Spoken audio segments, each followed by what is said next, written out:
Hi! Hello! Hello! I'm here again! Pinutol yung video ko kanina, so hayaan nyo na. Alam nyo naman mga political.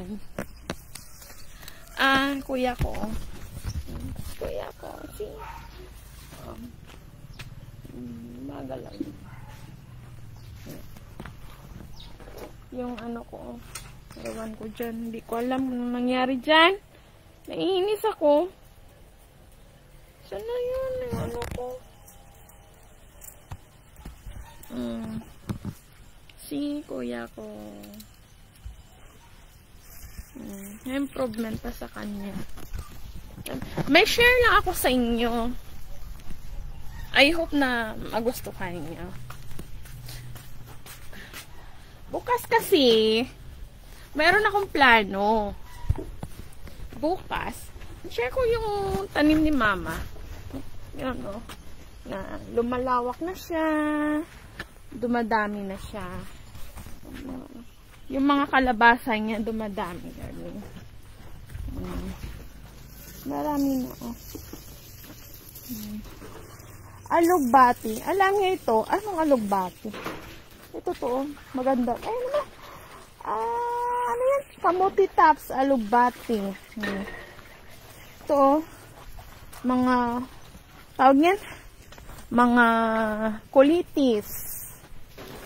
Yan. Yan ko lang. Akala ko yung mga ganito, hindi na yan kulitis. Ito. Ayun pala, kulitis pa rin siya. Kasi naman, di ba, dito lang kami dalawa, binabantayan ko yun si kuya. Yan.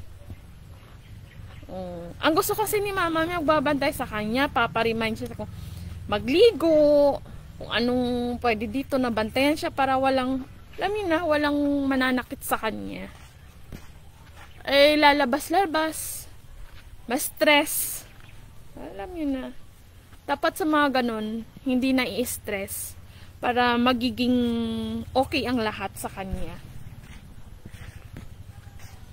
Yun lang, I hope na i-guide ako ng Panginoon.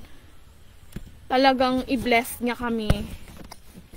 Kasi alam niyo naman na gusto ko talagang yung magiging normal talaga yun sa kanya lahat-lahat.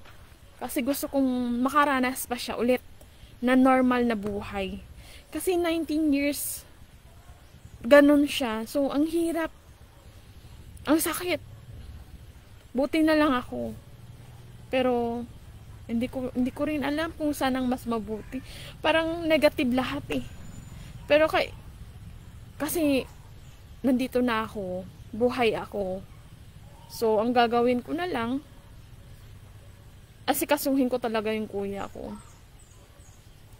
Tapos kung ano na lang, muna. Tsaka hindi ko nagagamitin talaga yung ano ko, yung PRC ko. Ayusin ko lang talaga yung mga dapat kong ayusin. Kasi wala akong masyadong pera.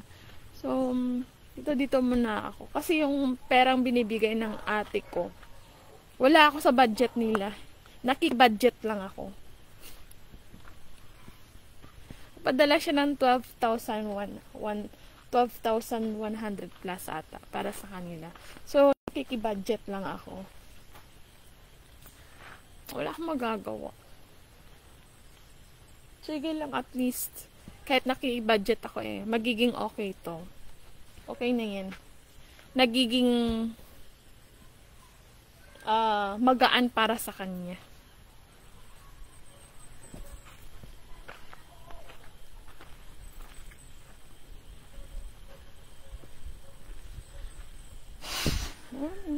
Di pa nakabili si ate, si mama ng bigas. Ngayon sana, kaso nilagnat.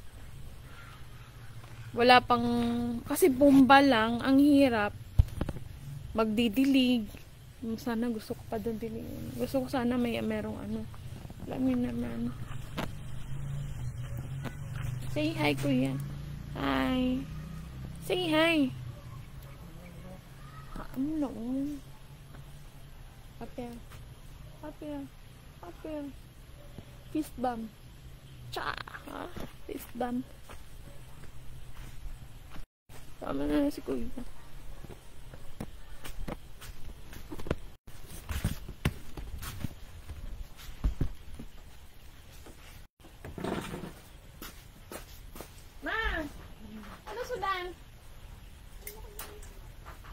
corn beef na lang. Ano, hi? Isa na lang corn beef eh. Wala na. Corn beef. Corn beef. Wala na. Ano, hi?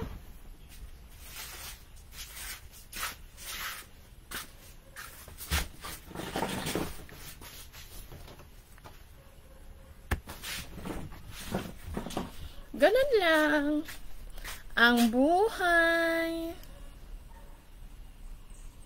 Sira na yun talaga. Pasensyahan nyo ha. Kasi hindi lahat ng ups and down na talaga. Kasi alam nyo na sa paligid, hindi nila gusto yung magiging up ka. Dahil yung family mo is ganito. Tapos, nakapagtapos ka, 4 taon, tapos ganyan ka. Hindi pwedeng ganun. Hindi pwedeng ganun. Sila ang mag-decide. Yun yung mga taong selfish. Sarili lang nila yung iniisip nila. Sarili lang nila yung stomach, bunganga, buhay yung iniisip nila.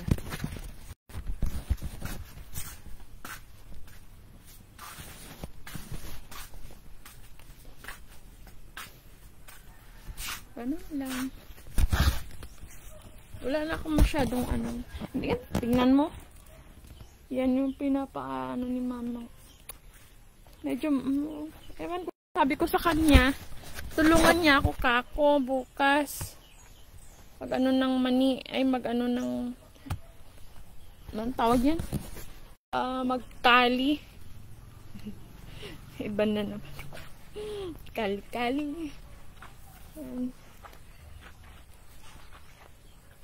Amoy lang nga siya. Pag maubos na naman, wala na. Back to ano na naman si mother. Ay, amogin na. Ang mahimo niya.